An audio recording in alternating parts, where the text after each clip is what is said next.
ce soir que les vrais enfants de Dieu ouvrent grandement leurs oreilles et reçoivent la parole du Maître. Donc ce soir, comme on vous l'a promis, nous voulons parler des œuvres, n'est-ce pas, des ténèbres, parce que la Bible en parle.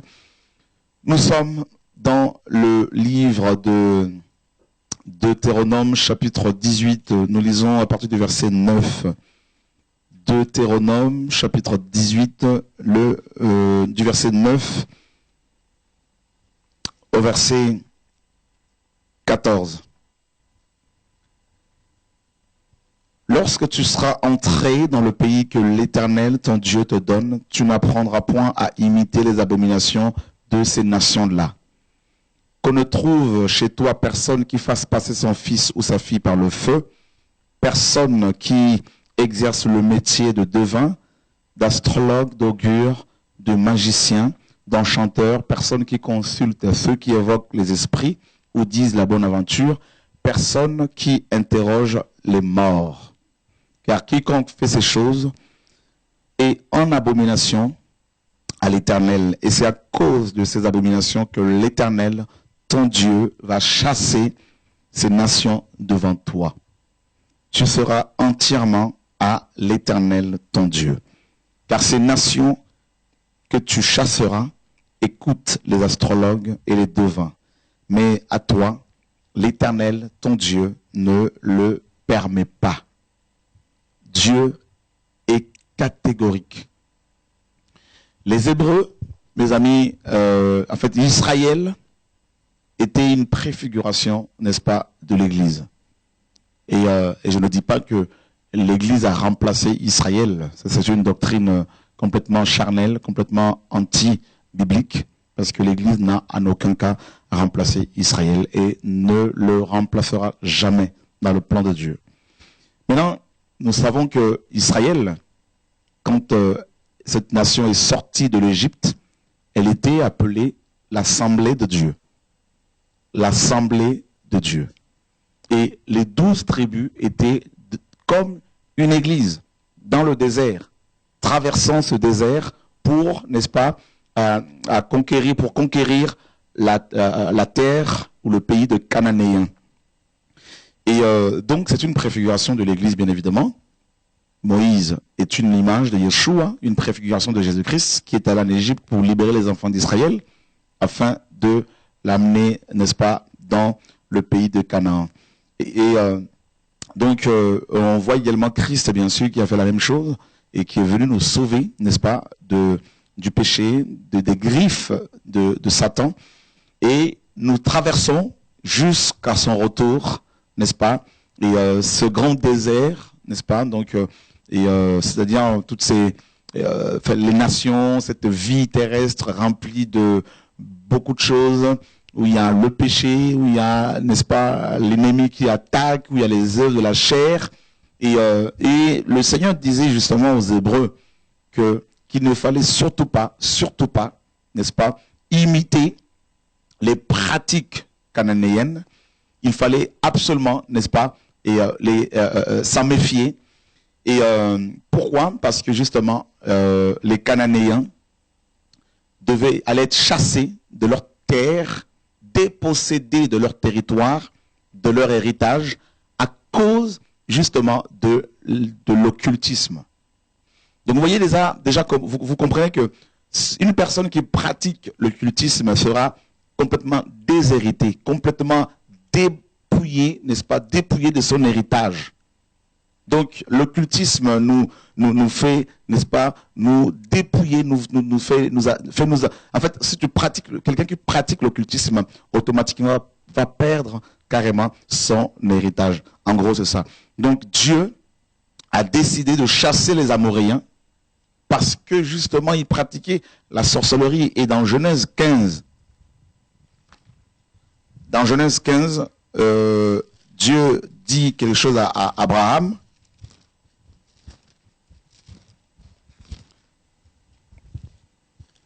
Genèse chapitre 15, nous lisons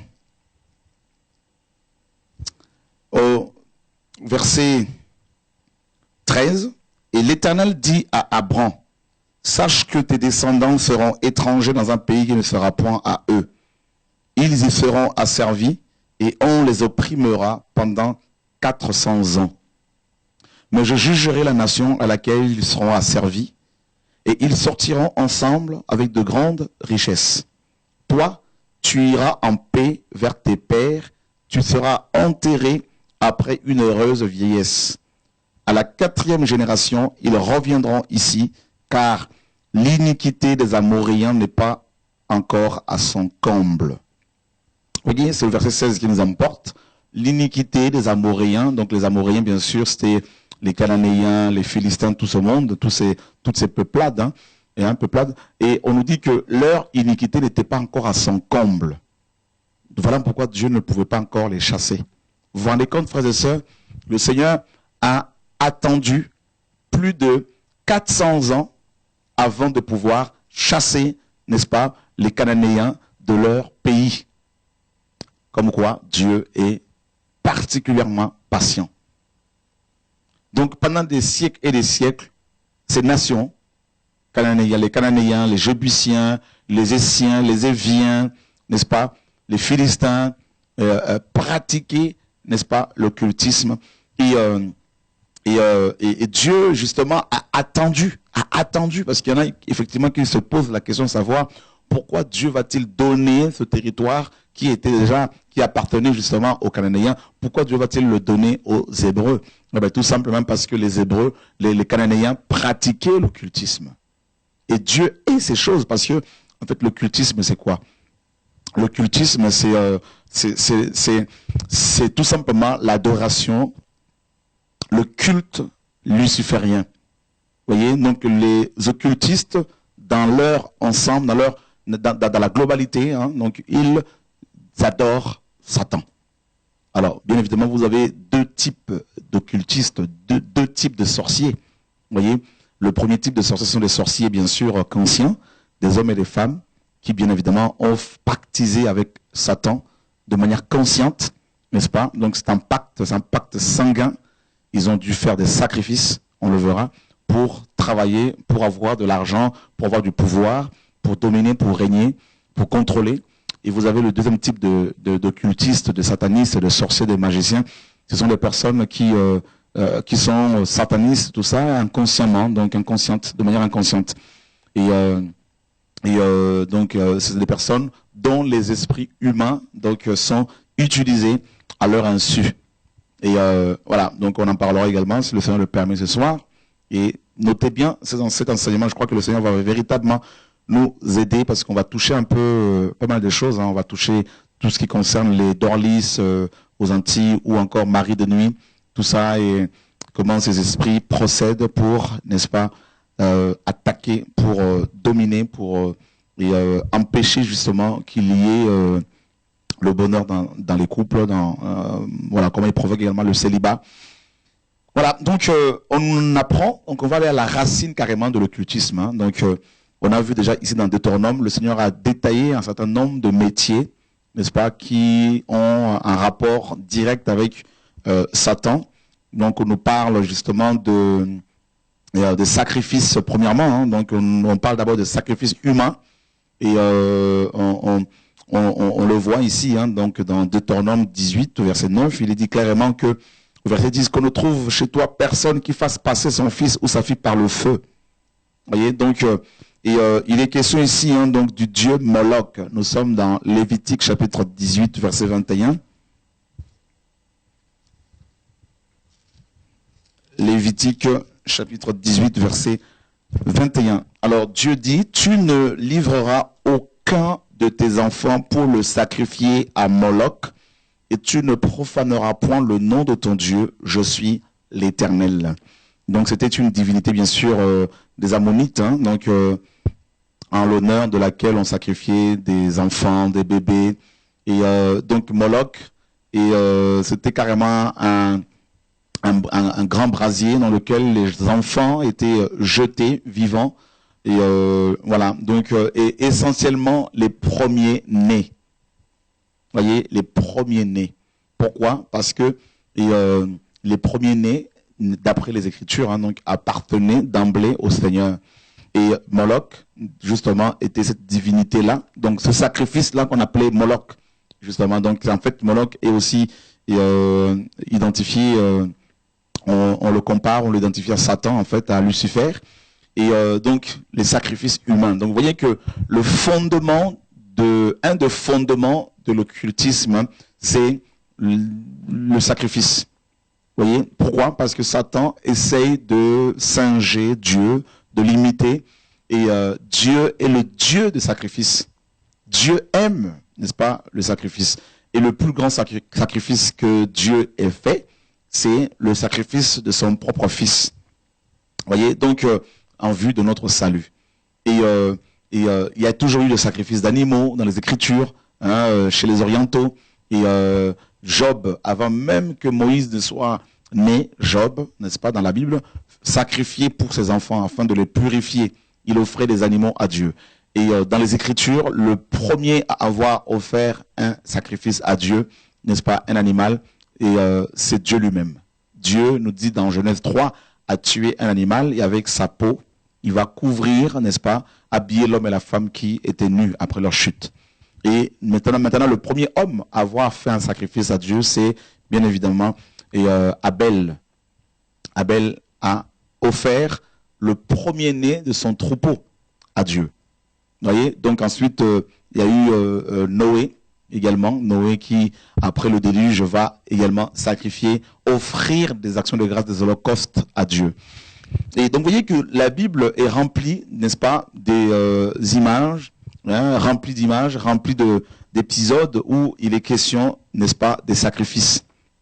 Et toutefois, les Écritures interdisaient catégoriquement les sacrifices humains, n'est-ce pas? Et dans l'occultisme, justement, le sacrifice humain est le sacrifice suprême.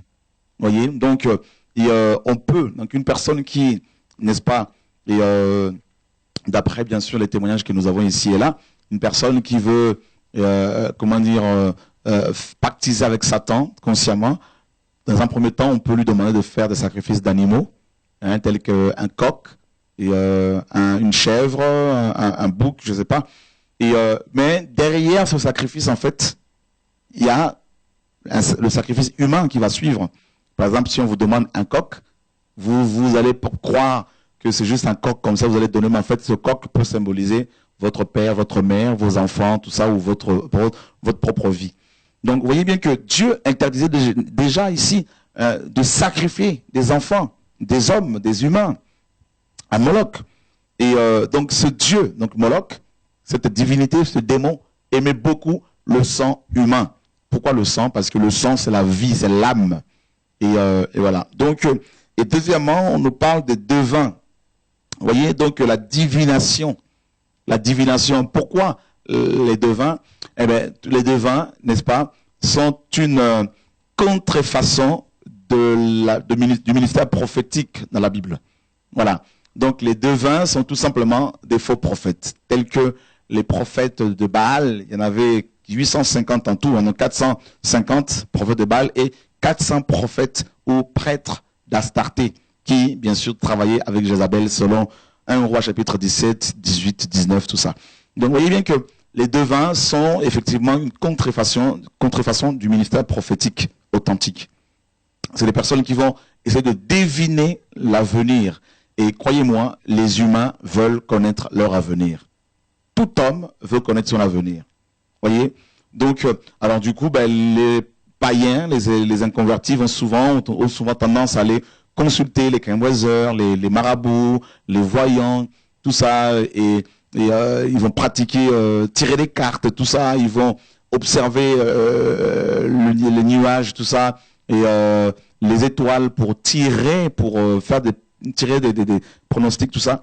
Et donc vous voyez bien que tout homme veut connaître son avenir. Et c'est pour cela même que dans le milieu évangélique, dans la chrétienté, notamment dans le milieu charismatique, tout ça, évangélique, beaucoup de chrétiens ont tendance à chercher les prophètes. Voyez, donc ils ont tendance souvent à s'accrocher à la prophétie plutôt qu'à la parole. Donc, vous voyez bien que la divination est quelque chose une chose à laquelle beaucoup sont attachés. On va en parler tout à l'heure avec l'histoire justement, l'épisode du roi Saül qui ne voyait plus, n'est-ce pas, distinctement son avenir et qui va consulter une cartomancienne à Andorre, une magicienne, pour connaître son avenir. Voyez, donc et on connaît la suite. Et cette consultation lui a coûté sa vie ainsi que la vie de son enfant Jonathan et son fils Jonathan. Donc vous voyez bien que la divination, les devants, il y en a beaucoup dans nos pays, n'est-ce pas? Et même dans nos églises. Et n'est-ce pas? Ils sont teintés du nom de prophète, tout ça, et voilà. Donc, qu'on ne trouve chez toi une personne qui fasse passer son fils par le feu, donc ça c'est la première chose. La deuxième chose, c'est les devins, et on nous dit que c'est un métier. Donc, troisièmement, d'astrologue, hein, l'astrologie, le fait d'observer les étoiles. Je me rappelle, il y a quelques années, il y a peut-être 6-7 ans, j'étais en Côte d'Ivoire, et j'ai trouvé en Côte d'Ivoire à cette période des enseignements qui faisaient ravage, qui étaient en vogue, des enseignements relatifs au combat spirituel, mais un combat spirituel complètement charnel, poussé, n'est-ce pas, à son extrême, au point où on a enseigné aux chrétiens de s'adresser à la lune, hein, au soleil, pour, n'est-ce pas, réclamer leur bénédiction. Et donc ces chrétiens, sans se rendre compte, on leur faisait pratiquer l'occultisme, en leur disant de s'adresser à la lune, au soleil, à la terre, tout ça. Donc ce n'est rien d'autre que de l'occultisme, vous voyez, de l'astrologie. Voilà. Donc, alors bien sûr, nos nations, nos pays sont, n'est-ce pas, remplis d'astrologues, et beaucoup de personnes, on trouve même dans le milieu évangélique des chrétiens qui, n'est-ce pas, vont brandir sur leur site ou ici et là, hein, leur signe soi-disant astrologique. Et donc, on parle des poissons, de cancer, de Gémeaux, tout ça, et il y en a plusieurs. Et chez les Chinois, vous avez même des chiens, n'est-ce pas, dans leur astrologie. Alors, poisson pour certains. Donc, vous voyez, donc je me dis, mais si quelqu'un estime qu'il est poisson, il faudrait peut-être l'enfermer, le jeter dans l'eau, parce que c'est là qu'il y a son environnement. Parce que s'il se considère comme un poisson avec une queue, alors je vois pas pourquoi on va... Voilà, enfin bref. Il y a tellement... Vous voyez, frères et sœurs, à quel point l'homme créé à l'image de Dieu va quand même s'identifier aux animaux. C'est ça la bassesse. Hein? Comment des personnes qui ont bac plus 20, bac plus 40, bac plus 10, bac plus 5, mais de messieurs en costume et cravate qui nous dirigent, puissent-ils s'identifier aux animaux, un poisson, un lion, tout ce que vous voulez, hein, au lion, tout ça. Enfin bref, vous voyez à quel point les gens sont aveuglés. Donc l'astrologie, hein, c'est l'observation, n'est-ce pas, et, des étoiles, des astres, pour connaître l'avenir. Voilà, donc son futur. Ce n'est rien d'autre que de l'occultisme. Toutes les personnes qui ont pratiqué l'astrologie et qui sont rattachées, liées à leurs signes, soi-disant astrologiques, doivent passer par la repentance. Voilà. Donc, il y a notre métier, on nous parle d'augure, bien sûr. Et augure ici, on nous parle de serpent, carrément. Donc, on sait que c'est le serpent ancien qui est à la base. Hein. Donc, voilà. Donc, donc, dans 2 Rois 21, chapitre 1er, on nous parle, justement, le mot augure a été traduit dans 1 Roi 21:6 par serpent, carrément. Donc, vous voyez bien que le serpent est justement à la base de l'occultisme. Le serpent. Et on va aller à la source, justement, de ce serpent ancien, qui est l'auteur de l'occultisme, l'auteur de la sorcellerie, le serpent ancien, le dragon rouge à feu, dont il est question dans Apocalypse chapitre 12. Et on nous parle encore d'autre chose, on nous parle de magiciens, n'est-ce pas? Donc magie, donc, ou encore sorcellerie.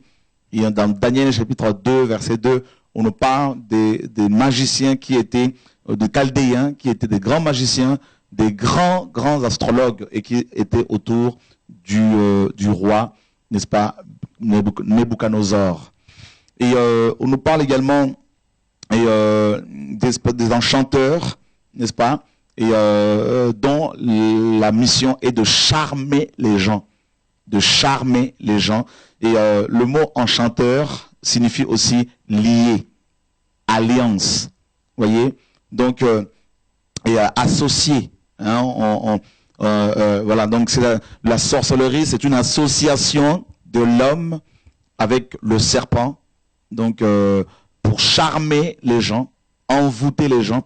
La sorcellerie, c'est une association aussi des sorciers, hommes et femmes, enfants, vieillards, n'est-ce pas, pour sacrifier des âmes, voyez, pour envoûter, charmer, ensorceler, voyez, lier une femme à un homme, alors que la femme n'aime pas forcément cet homme, mais avec la sorcellerie, si la femme n'est pas chrétienne ou l'homme n'est pas chrétien, on peut lier son âme, n'est-ce pas, mystiquement à une femme ou un homme pour, n'est-ce pas, les obliger mystiquement à se marier, n'est-ce pas? C'est ça la sorcellerie, charmer, envoûter. Il y a également des personnes qui évoquent, n'est-ce pas, des personnes qui évoquent les morts, qui consultent les esprits ou disent la bonne aventure, personnes qui interrogent les morts. Vous voyez, ça c'est la même chose, hein? Donc des personnes qui consultent, qui évoquent les esprits.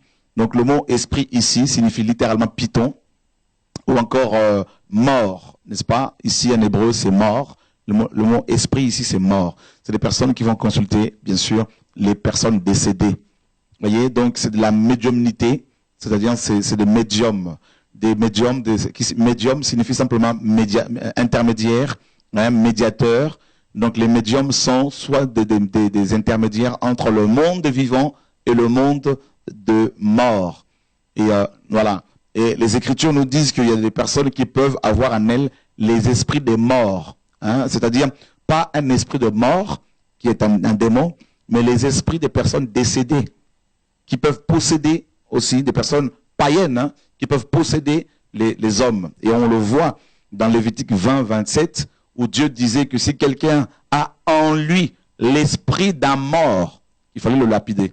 Donc l'esprit d'une personne décédée. C'est terrible ça, frères et sœurs. Et c'est ce que la parole nous apprend ici. Donc il y a des personnes décédées, des personnes qui décèdent avant le temps, des païens, j'entends par là, qui décèdent avant le temps que Dieu avait fixé, n'est-ce pas? Et ces personnes-là sont comme des esprits errants, n'est-ce pas?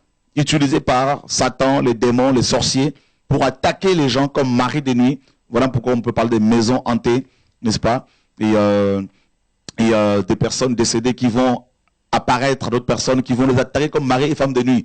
Il y a souvent des démons qui peuvent prendre leur image, mais il y a aussi des personnes décédées qui sont décédées avant le temps et qui peuvent posséder aussi des corps. Et étant dans la délivrance depuis des années, on vit ces choses-là. Voilà. Donc, là, on nous parle de devins, donc on nous parle des astrologues, de l'augure, et des magiciens, des enchanteurs, des spirites qui évoquent les morts, des diseurs de bonne aventure, des nécromanciens qui interrogent les morts, bien sûr. Et Dieu dit qu'il ne faut pas pratiquer ces choses-là. Regardez ce que Ésaïe nous dit, Ésaïe chapitre 8, Ésaïe chapitre 8, en ce qui concerne la médiumnité, le fait d'aller consulter les médiums parce qu'on a perdu un être cher et qu'on veut entrer en contact avec lui, tout ça. Ésaïe nous dit au chapitre 8, verset 19, « Si l'on vous dit, consultez ceux qui évoquent les morts et ceux qui prédisent l'avenir, qui poussent des sifflements et des soupirs, répondez, un peuple ne consultera-t-il pas son Dieu? S'adressera-t-il aux morts en faveur des vivants ?» Voyez? Donc si Dieu dit qu'il y a des gens qui consultent les morts, on ne parle pas des esprits des démons qui sont des démons, les esprits des morts. On nous parle des gens décédés. Donc si Dieu dit qu'il ne faut pas consulter les morts, s'il interdit cela, cela veut dire que c'est une pratique qui existe. Cela veut dire qu'il y a une possibilité de rentrer en contact avec les morts. Voyez?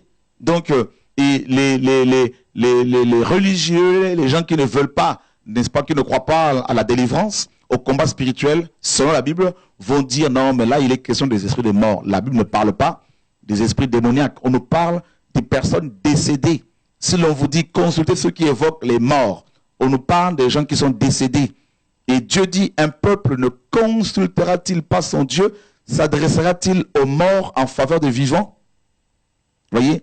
Donc, ça veut dire qu'il y a une possibilité, selon la Bible.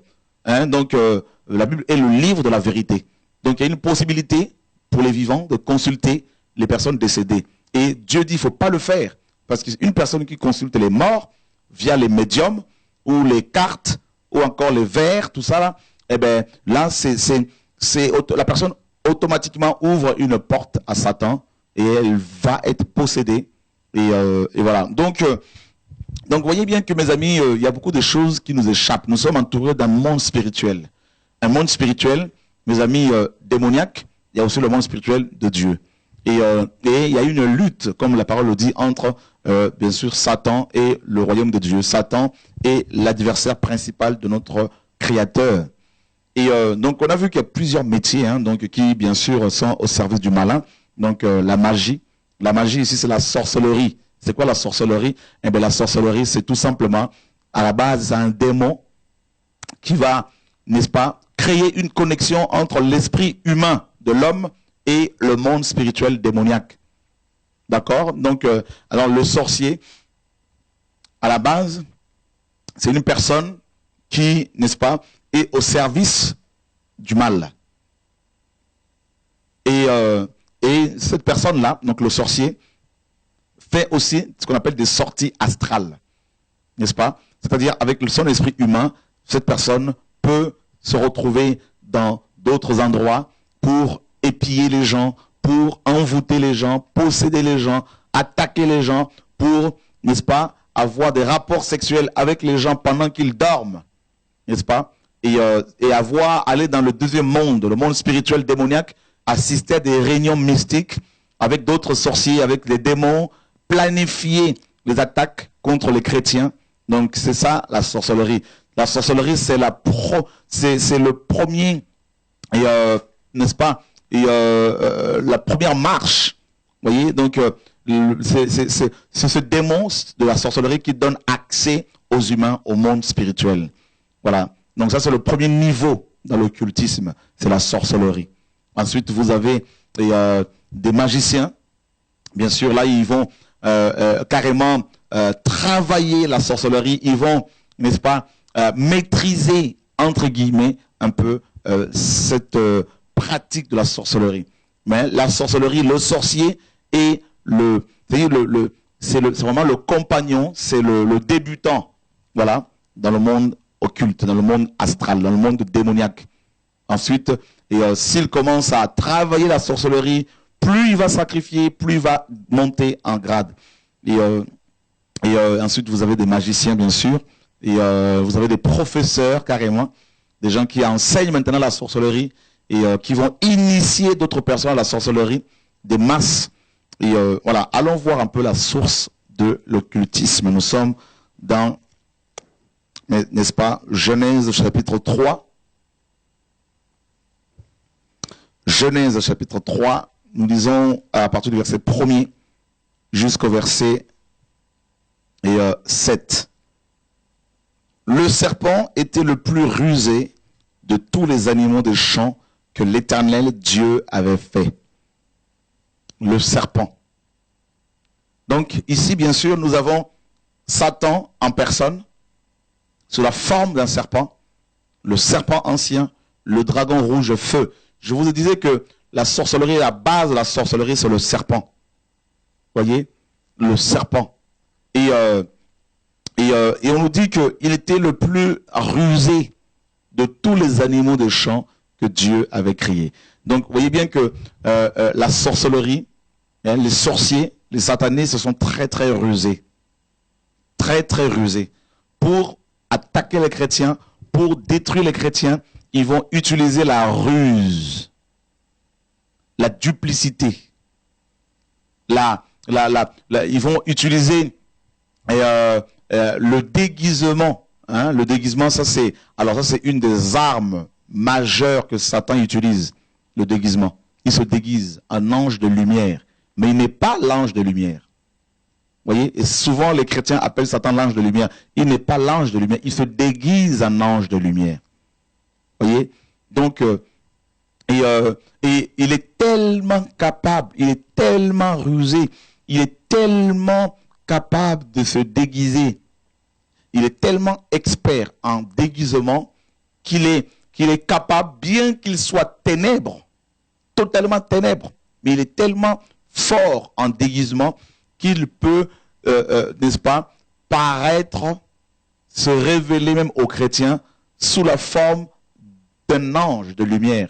Lui qui est profondément ténèbre peut se déguiser au point de produire une lumière éblouissante, au point où des personnes, même parfois bien affermies, vont carrément l'adorer comme étant le Dieu véritable. Comment un être qui est totalement ténèbre peut-il produire une lumière qui peut éblouir même ceux qui sont, mes amis, enseignés? Et c'est pour cela que vous avez des apparitions de Marie, ici et là, des saints, soi-disant, voyez, d'autres apparitions de Jésus-Christ. Et c'est pour cela que Paul disait dans Galates 1, et si nous-mêmes, ou un ange du ciel, vous annoncez un évangile s'écartant de celui que vous avez reçu, qu'il soit maudit. Voyez, et c'est terrible, frères et sœurs. Il est capable de, on va le voir, d'apparaître sous la forme d'un ange de Dieu, sous la forme de Jésus-Christ, mais un faux Jésus. Je me rappelle justement pour étayer un peu ce que je dis là par rapport au déguisement, pour aller un peu plus en profondeur. Une fois, je suis allé à Stuttgart en mission. J'arrive chez une famille. Pendant que je dormais, le Seigneur m'a donné une vision dans laquelle je voyais Satan qui était venu visiter un groupe de prière dans laquelle je me trouvais. Et tous les chrétiens de ce groupe s'étaient instantanément mis à genoux et commencèrent à adorer Satan parce qu'il s'était révélé comme Jésus-Christ. Et tout le monde disait c'est Jésus, tout le monde l'adorait comme Jésus. Et je me suis levé, je leur ai dit non, non. J'étais debout d'ailleurs, je leur ai dit il n'est pas Jésus. Arrêtez de l'adorer, il n'est pas Jésus. Et je lui ai dit non, tu n'es pas Jésus. Et il a commencé à m'attaquer. Et je lui ai dit tu pars au nom de Yeshua. Et il est parti en courant. Et quand je me suis réveillé, le Seigneur m'a dit la plupart des chrétiens de cette ville adorent Satan, croyant m'adorer. Vous vous rendez compte, frères et sœurs? Et je me rappelle encore, il y a quelques mois, j'ai reçu une vision dans laquelle 2 pigeons, pendant que je dormais, sont venus me prendre. Ils m'ont soulevé, ils m'ont, un à ma droite, un autre à ma gauche. Ils m'ont porté, ils m'ont déposé sur une tour très très haute. Et je vois une statue d'un Jésus, mais un faux Jésus. Cette statue a commencé à parler et elle me disait, cette statue, c'est elle, Jésus-Christ. Et je lui disais, non, tu n'es pas Jésus. Elle me disait, c'est moi Jésus. Je lui dis, non, tu n'es pas Jésus. Et je lui dis, donne-moi le nom du Père. Et il a commencé, donc c'était Satan, à s'agiter dans tous les sens. Et il me dit, non, le Père n'a pas de nom. Je lui dis, si, le Père a un nom. Et la pensée qui me venait, c'est Jean 17,6, où Jésus-Christ disait, je leur ai fait connaître ton nom. Et il commençait à s'agiter. Et je lui dis, donne-moi le nom du Père. Il s'agitait, il disait, non, le Père n'a pas de nom. Et je criais, je veux voir le vrai Jésus maintenant. Et là, le ciel s'ouvre et je vois Jésus-Christ qui descend. Satan a couru. Vous voyez, frères et sœurs? Et dans Luc et Matthieu 4, il a procédé de la même manière avec Jésus-Christ, homme. Vous voyez, il a transporté sur une haute montagne. Et il demandait à Jésus-Christ de l'adorer. Vous voyez? Donc c'est la ruse. La ruse, dans la ruse, on peut voir le déguisement. On voit le déguisement. C'est-à-dire des chrétiens, des pasteurs, des prophètes qui viennent avec la même Bible et qui se font passer pour des enfants de Dieu. Mais derrière, en fait, ils ont d'autres intentions. C'est pour cela, dans Apocalypse chapitre 13, à partir du verset 11, on nous parle d'une bête qui montait de la terre, qui avait 2 cornes semblables à celles d'un... je crois qu'il y a un problème de batterie, merci Seigneur. Et cette bête avait 2 cornes comme celles d'un agneau, mais elle parlait comme un dragon. Vous voyez la ruse, les apparences dans 2 Timothée chapitre 3, à partir du verset 5, Paul nous dit que ils ont l'apparence de la piété, mais ils en renient ce qui a fait la force. Ces femmes peuvent avoir le foulard, peuvent paraître saintes. Ces hommes peuvent être en costume et cravate pour prêcher l'évangile. Mais au fond d'eux, ce sont de loups ravisseurs. Et c'est comme ça que Satan procède. Et regardez bien, on nous dit justement dans Genèse 3 qu'il était l'animal le plus rusé de tous les animaux de champ. Et sa ruse ici, on va la voir. Et on nous dit qu'il dit à la femme, Dieu a-t-il réellement dit, vous ne mangerez pas de tous les arbres du jardin? Vous voyez la ruse ici? Cette question est très très insidieuse. Elle est très très, n'est-ce pas? Elle est insidieuse, tout simplement. Donc c'est une question à laquelle Ève ne pouvait que répondre. Parce que Satan savait pertinemment que Dieu n'avait pas interdit la consommation de tous les fruits, de tous les arbres de ce jardin. C'était expressément l'arbre, n'est-ce pas, de la connaissance du bien et du mal dont les fruits étaient interdits à la consommation. Et Satan le savait. Mais il va, n'est-ce pas, modifier cette interdiction en disant, en l'étendant sur l'ensemble des arbres du jardin, en disant à Ève, Dieu a-t-il réellement dit que vous ne mangerez pas de tous les arbres du jardin? Donc Ève, bien sûr, ne pouvait que y répondre, parce que c'est une question comme si, en fait, Satan lui disait, l'obligeait à répondre, mais de manière très subtile. Et Ève dit, malheureusement, elle n'aurait pas dû justement parler avec le serpent. Et c'est ça justement le cultisme. C'est quand on rentre en relation avec le serpent. C'est quand on commence à dialoguer avec le serpent. Voyez? C'est pour cela même, juste un exemple. Vous qui suivez l'enseignement ce soir, ou demain, ou sur le net plus tard, sur Direct de Vie, TV de Vie, et sur CD, je sais pas, DVD, n'entrez pas en communion, en relation, en dialogue avec le serpent. Même si les gens vous critiquent ici et là, ne répondez pas, ça ne sert à rien. Ne répondez pas à leurs critiques. Ne rentrez pas dans une relation avec le serpent. Vous allez vous polluer. Voyez, vous allez perdre la vision, l'objectif. Laissez les gens critiquer votre nom, vous calomnier, mais vous focalisez-vous sur ce que Dieu vous a dit. Ève aurait dû se focaliser sur l'arbre de vie. Voyez? Mais Satan a voulu, n'est-ce pas? Satan est rentré en relation, en communion avec elle. Et il l'a détourné de la vision initiale et l'a focalisé, n'est-ce pas? L'a poussé à se focaliser sur l'arbre de la connaissance du bien et du mal. L'apôtre Paul nous dit dans 1 Corinthiens chapitre 10, n'est-ce pas? Il dit quoi? Il dit, nous ne pouvons pas participer à la table du Seigneur et à la table des démons.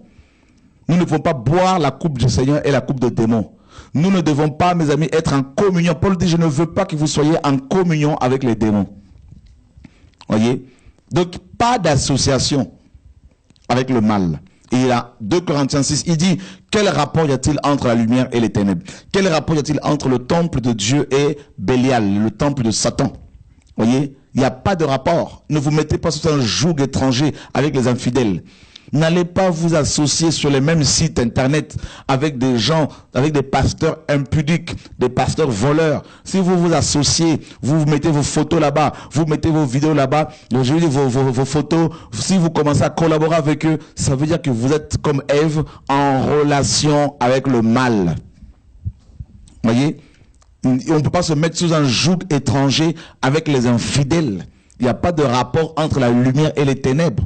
Mais malheureusement, beaucoup de pasteurs vont quand même s'associer avec ces sites impies où l'on voit des pasteurs voleurs, des pasteurs mendiants, et tout simplement parce qu'ils veulent se faire un nom et non plus, n'est-ce pas, élever Jésus-Christ de Nazareth. Parce que tout homme qui élève Jésus sera forcément calomnié, rejeté, lapidé, voire tué. Alors, vous voyez, et la femme, n'est-ce pas, répondit, la femme répondit, la femme répondit au serpent. Nous mangeons du fruit des arbres du jardin, mais quant au fruit de l'arbre qui est au milieu du jardin, Dieu a dit, vous n'en mangerez point et vous n'y toucherez point, de peur que vous ne mouriez. Voyez? Alors, regardez bien, frère. Il y avait l'arbre de la connaissance du bien et du mal et l'arbre de vie. Les deux arbres étaient au milieu du jardin, selon les Saintes Écritures. Donc, le mal, l'occultisme n'est jamais loin de toi. Là où il y a la vie, l'arbre de vie, c'est là où il y a le mal. Voyez? Sachez également que Satan qui est ténèbres n'est pas sorti de la terre. Satan est sorti du ciel, là où il y avait la lumière. Judas, que Jésus-Christ qualifie de démon, n'était pas loin de Jésus. Il était tout simplement à côté de Jésus pendant 3 ans et demi. Mais il était un démon. Le Seigneur dit, l'un de vous est un démon. Donc vous voyez, c'est terrible, hein, frères et sœurs. On croit que Satan est à des kilomètres. Il est tout simplement à côté de toi. Ça se trouve même que tu dors avec, tu manges avec. Oh, chrétien. C'est pour cela que nous devons craindre Dieu, frères et sœurs. Et d'ailleurs, le Seigneur l'a dit dans Matthieu 10. Je vous envoie comme des brebis au milieu de loups. Il n'a pas dit je vous envoie, mes amis, loin de loups, au milieu de loups. Ça veut dire que les occultistes entourent les chrétiens véritables. Ça c'est terrible, pour votre information. Hein. Paul dit on ne peut pas couper avec le mal, hein, sinon il faut sortir de la terre. Donc vous vous rendez compte? On a tendance à croire que Satan est terrien. Il n'est pas terrien, il est céleste. Il est sorti là où il y avait la lumière, là où il y a la lumière, la gloire. C'est là que Satan est sorti. C'est là qu'il est devenu Satan. Vous voyez, quand l'orgueil est rentré dans son cœur, c'est là qu'il est devenu le malin. Il n'a pas été créé Satan, il est devenu Satan. Mais où? Au ciel. Vous vous rendez compte, frères et sœurs? C'est important de le savoir. Hein? Et vous voulez, le seul refuge que vous avez, que nous avons pour fuir Satan, ce n'est pas en quittant les États-Unis, la France, en allant dans une forêt. C'est en étant en Christ. C'est la seule protection. Ce n'est pas en étant dans une cathédrale ou dans un bâtiment qu'on appelle l'église. Ce n'est pas en allant se réfugier sous la protection d'un pasteur, en te mettant sous sa couverture pastorale ou apostolique. Là, au contraire, si tu le fais, tu vas être encore plus attaqué. Que Dieu nous aide, frères et sœurs. Donc, c'est très important de souligner quand même toutes ces choses. Donc, vous voyez bien que l'arbre de la connaissance du bien et du mal était au milieu. Et ça, c'est très important de le souligner. C'est-à-dire, dans le jardin, au milieu du jardin, le milieu, c'est la place la plus importante. Le milieu de quelque chose, c'est l'endroit le plus important. Si on dit le milieu d'une maison, le milieu d'un, c'est l'endroit le plus important où tout le monde se croise. Donc on nous dit que au milieu du jardin, il y avait un arbre qui pouvait donner accès au mal. C'est ça qu'il faut comprendre. Vous voyez, l'arbre de la connaissance du bien et du mal se trouvait au centre, n'est-ce pas, du jardin d'Éden. C'est-à-dire au milieu de ton bonheur là, il peut y avoir quelque chose de, il peut y avoir, vous voyez, au milieu d'une pomme, voilà, il y a un petit ver qui est là. Hein? Vous voyez? Et qu'est-ce qui va se passer maintenant? Pour initier Ève à la sorcellerie, Satan l'a amené où? Il l'a amené au milieu du jardin. Vous voyez, frères et sœurs, c'est ça le principe de l'occultisme. C'est-à-dire, si le milieu, c'est le centre. Le centre, c'est la partie la plus importante. Quel est ton centre d'intérêt? Si le centre de tes intérêts, c'est l'argent, c'est là que Satan va te convoquer. C'est là qu'il va t'initier. Si le centre de tes intérêts, est une femme, eh bien, c'est là que Satan va t'initier.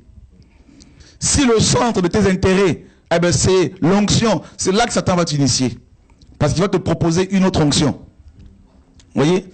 Donc, il a conduit Ève au centre, au milieu du jardin. Le lieu de l'initiation luciférienne, c'était le centre du jardin d'Éden.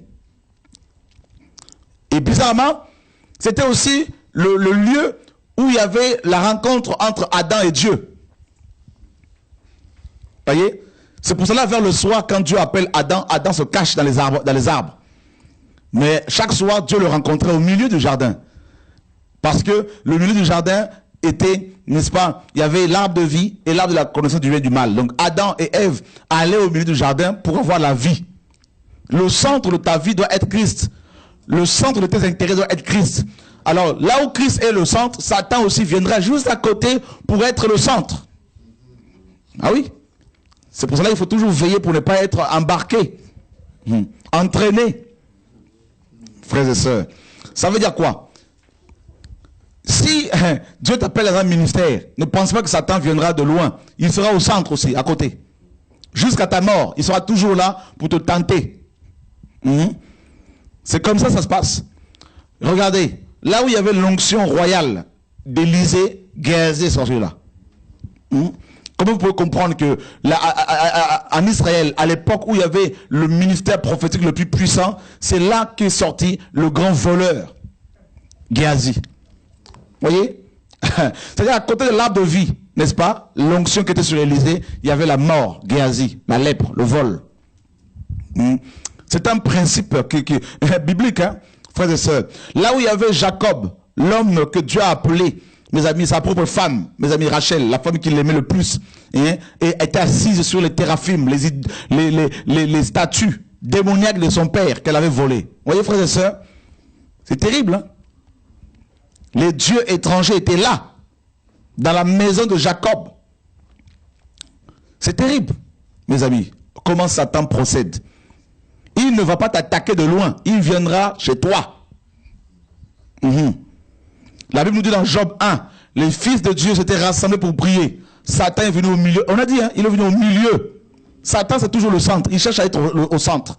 C'est pour cela qu'il a conduit Ève au centre du jardin. Vous voyez, Satan est venu au milieu d'eux. Et vous croyez que les fils de Dieu l'ont vu? Ce n'étaient pas les anges, hein, parce que les anges aussi, ils voient Satan. Si Satan vient au milieu, ils vont le voir. C'était les enfants, les hommes comme vous et moi. Satan vient au milieu d'eux. Et qui l'a vu? Personne. Sauf Dieu. Pourquoi ne l'ont-ils pas vu? Parce que Satan s'était déguisé aussi comme un fils de Dieu. Si ces fils de Dieu étaient en soutane, Satan aussi avait sa soutane. Si c'était un costume et cravate, il avait aussi un beau costume avec une belle cravate. S'il parlait en langue, il avait aussi le parler en langue. S'il prophétisait, il prophétisait aussi. S'il faisait des miracles, il faisait des miracles mensongers. Voilà, c'est comme ça Satan il fait. Il est venu au milieu et c'est Dieu qui va le localiser, c'est Dieu qui va lui dire d'où viens-tu? Il dit je viens de me promener, vous voyez, sur terre. Donc c'est-à-dire la terre pour Satan est tellement petite qu'il peut s'y promener comme si tu te promenais dans un jardin, dans un parc. Vous voyez, c'est terrible, hein, frères et sœurs, l'occultisme, le combat spirituel. Et Satan maintenant conduit Ève au lieu de l'initiation, c'est l'arbre de la connaissance du bien et du mal. C'est-à-dire en mangeant ce fruit-là, Ève allait, n'est-ce pas? C'était ça, hein? Si tu mangeais ce fruit, tu allais connaître le mal. Et qui est le mal d'abord? C'est Satan. Mal, malin. Hein? Tu fais bien de croire en Dieu. Jacques 2, 19. Satan, hein, les démons le croient aussi et ils tremblent. Et dans 1 Jean 5, 18, il dit que celui qui, le malin, l'enfant, celui qui est né de Dieu se garde lui-même et le malin ne le touche pas. Voyez? Donc vous voyez que Satan est appelé le malin, le mal. Voyez? Donc Ève ici va être initiée à la sorcellerie. Vous allez me dire, mais frère, qu'est-ce que tu nous racontes? C'est pas écrit. Et regardez, écoutez, c'est simple. On nous dit quoi? Dieu dit, si vous mangez cet arbre, vous allez mourir. Satan lui vient et dit, vous ne mourrez pas. Il contredit Dieu. Il combat la parole. Il dit non, vous ne mourrez pas. Voyez? Et qu'est-ce qu'il leur dit? Alors le serpent dit à la femme, vous ne mourrez point. Mais Dieu sait que le jour où vous en mangerez, vos yeux s'ouvriront et que vous serez comme Dieu connaissant le bien et le mal. Voyez bien que Satan lui-même connaît le bien et le mal parce qu'il est le mal. Et Satan, c'est le bien. Dieu, c'est le bien. Satan, c'est le mal. Voyez? Et maintenant, Satan dit à Ève, si tu manges ce fruit-là, avec ton mari, vos yeux s'ouvriront. Maintenant, frère, écoutez très bien ici. Posez-moi la question. Je vous pose la question. De quels yeux Satan parle-t-il ici? Parce que Dieu n'a pas créé Ève et Adam aveugles. Voyez? Donc, ils voyaient bien. Parce que quand le Seigneur a créé Ève et qu'il l'a amenée auprès d'Adam, qu'est-ce que Adam a dit? Voici cette fois. Hein? Cette fois-ci, l'os de mes os, la chair de ma chair. C'est parce que Adam avait vu Ève. Vous voyez? Donc il n'était pas aveugle physiquement. Mais donc quand Satan parle des yeux ici, il parle des yeux du cœur. Éphésiens chapitre 1, verset 18.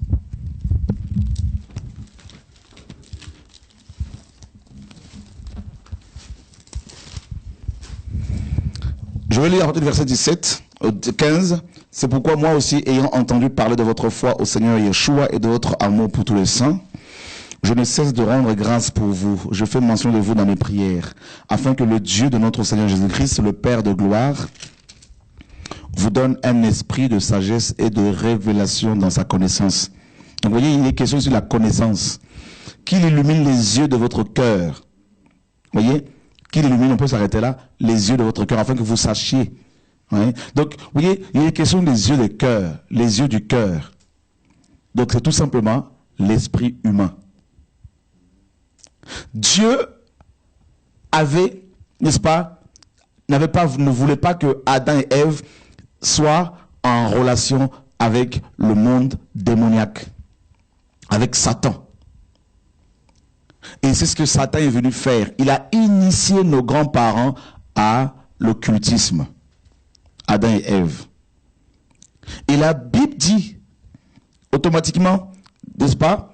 Regardez bien pour vous montrer que Ève voyait, au verset 6, la femme vit que l'arbre était bon à manger. Donc vous voyez bien que, et agréable à la vue. Donc vous voyez bien que Ève voyait. Mais il fallait maintenant qu'elle ait les yeux du cœur ouverts. Et qu'il était précieux pour ouvrir l'intelligence. Vous voyez? Alors, croyez-moi frère, est-ce que Adam et Ève n'étaient pas intelligents? Ils étaient intelligents. Donc on dit que Satan leur propose d'ouvrir leurs yeux et leur intelligence. Le mot intelligence ici, en hébreu, signifie aussi esprit. Leur esprit. Il fallait ouvrir. C'est ça la sorcellerie. On ouvre ton esprit humain. On l'ouvre pour qu'il soit conscient, n'est-ce pas, de l'environnement spirituel qui t'entoure. Et là, automatiquement, tu commences à entendre des voix, comme le fou, certains fous. Tu commences à voir des choses, des images. Tu commences à assister à des réunions nocturnes. Tu commences à manger bizarrement la nuit. Voilà, donc on ouvre ton intelligence. C'est ça la sorcellerie. Ça, nous sommes ici en train d'assister à l'initiation de nos parents. Vous voyez? Et c'est pour cela que, comme les humains, tous les humains sont descendants d'Adam et Ève, donc tous les humains ont en eux la semence de la sorcellerie. Vous voyez? Ah oui, frères et sœurs, tous, sans exception, à part ceux dont le sang de Jésus-Christ a purifié. C'est pour cela dans Apocalypse 1, on nous dit que le sang de Yeshua nous a délivrés, nous a purifiés, littéralement. Vous voyez? Donc, tous les païens sont... Donc, quand un enfant naît, il naît en tant que sorcier inconscient. Maintenant, s'il était initié depuis le ventre de sa mère, comme notre sœur Cynthia l'a témoigné, comme plein d'autres, eh bien là, il est sorcier. Dans ce cas-là, cet enfant est sorcier depuis le ventre de sa mère. Mais sinon, tous les humains qui naissent sont des sorciers inconscients. Parce que le sang d'Adam est un sang contaminé par la sorcellerie. Ben oui, frères et sœurs. Et la sorcellerie, c'est pas seulement le fait de sortir la nuit, c'est aussi les actes, le caractère, la haine, le mensonge, Satan le père du mensonge, la jalousie, les querelles, les critiques, les murmures. Voyez? Les œufs de la sorcellerie, c'est tout ça là, les œufs de la chair. Et regardez ici, la femme vit que l'arbre était bon à manger et agréable à la vue, et qu'il était précieux pour ouvrir l'intelligence. Donc cet arbre-là ouvre l'intelligence. C'est pour cela que, vous voyez, beaucoup de gens qui sont initiés à la sorcellerie, ils le sont suite à de la nourriture qu'on leur a donnée. C'est le même principe que l'arbre de la connaissance du bien et du mal. C'est la consommation. Vous voyez, je me rappelle une fois en mission à Kinshasa, une jeune fille on était en prière comme ça, il y avait plusieurs personnes qui étaient là, le Seigneur m'a donné une parole de connaissance en me disant, il y a une femme ici, n'est-ce pas, qui est sataniste, qui est sorcière, et elle a honte de témoigner publiquement, mais qu'elle vienne te voir à la fin. Et j'ai donné cette parole, et à la fin, une jeune femme de 23 ans est venue me voir, elle me dit, voilà, je suis étudiante, depuis l'âge de 9 ans, me disait-elle, ma grand-mère m'a initié à la sorcellerie. Je lui ai demandé comment. Elle m'a dit, elle m'a donné de la viande à manger. Le jour, hein, elle a mangé et pendant qu'elle dormait la nuit, sa grand-mère est venue la voir dans son sommeil, dans un songe, en lui disant, rembourse ma viande. Et elle disait, mais grand-mère, c'est toi qui me l'as donné, je n'ai pas de quoi te rembourser. Et elle lui dit, eh ben, si tu ne veux pas rembourser, il faudrait que tu ailles voir mon maître. Et c'est comme ça que son esprit est sorti de son corps pendant qu'elle dormait. Et toutes les deux, elles sont allées devant Satan. Et pour la première fois, à l'âge de 9 ans, cette jeune femme, me disait-elle, elle a vu Satan en personne. Et Satan lui dit, ici, dans mon monde, il n'y a pas de pardon, parce qu'elle lui demandait pardon. il lui dirait, il n'y a pas de pardon, tu dois absolument me rendre ma viande. Et c'était en fait comme ça qu'elle est rentrée dans le monde de la sorcellerie. Et elle a sacrifié, n'est-ce pas, son neveu, son cousin. Et par la suite, elle a commencé à sacrifier beaucoup d'autres personnes, plus d'une vingtaine de personnes. Et elle a également initié des amis à l'école à la sorcellerie. Et à l'âge de 23 ans, elle ne voulait plus continuer. Elle a confessé, elle est passée par la délivrance. Le Seigneur l'a complètement délivrée. Voyez, et une autre fois encore au Cameroun, à Yaoundé, une jeune femme est venue me voir pour me demander la prière. Elle me disait que sa mère l'a initiée à la sorcellerie et elle était l'épouse d'un démon, mari de nuit, et elle voulait plus être sorcière et le Seigneur l'a également délivrée. Et tout récemment, bien sûr, notre sœur Cynthia, qui a été initiée depuis le ventre de sa mère, donc je crois qu'elle est sur la route, en train de venir, et voilà, donc, et un jeune homme qui va également témoigner tout à l'heure. Donc, vous voyez, frères et sœurs, c'est terrible. Donc, Ève était initiée, ainsi que Adam, son mari, à la sorcellerie, tout simplement en consommant, en mangeant la nourriture. C'est pour cela que Paul nous dit dans 1 Corinthiens 10, regardez. Vous voyez, frères et sœurs, c'est très biblique ce que je vous dis. Ce ne sont pas des histoires que nous inventons. Non seulement que c'est biblique, ensuite, par la suite, nous avons des témoignages des personnes qui témoignent sans cesse. Dans 1 Corinthiens chapitre 10, verset 16, la coupe de bénédiction que nous bénissons n'est-elle pas la communion au sang de Christ? Le pain que nous rompons n'est-il pas la communion au corps de Christ? Puisqu'il y a un seul pain, nous qui sommes plusieurs, nous formons un seul corps, car nous participons tous au même pain. Voyez les Israélites selon la chair, ceux qui remplissent, ceux qui mangent les victimes, ne sont-ils pas en communion avec l'autel? Que dis-je? Que la viande sacrifiée aux idoles est quelque chose, ou qu'une idole est quelque chose? Nullement. Je dis ce qu'on sacrifie, on le sacrifie à des démons, et non à Dieu. Or, je ne veux pas que vous soyez en communion avec les démons. Vous ne pouvez boire la coupe du Seigneur et la coupe des démons. Vous ne pouvez participer à la table du Seigneur et à la table des démons. Voulons-nous provoquer la jalousie du Seigneur? Sommes-nous plus forts que lui? Vous voyez, Paul dit carrément, mes amis, qu'il y a des viandes qui sont sacrifiées aux démons.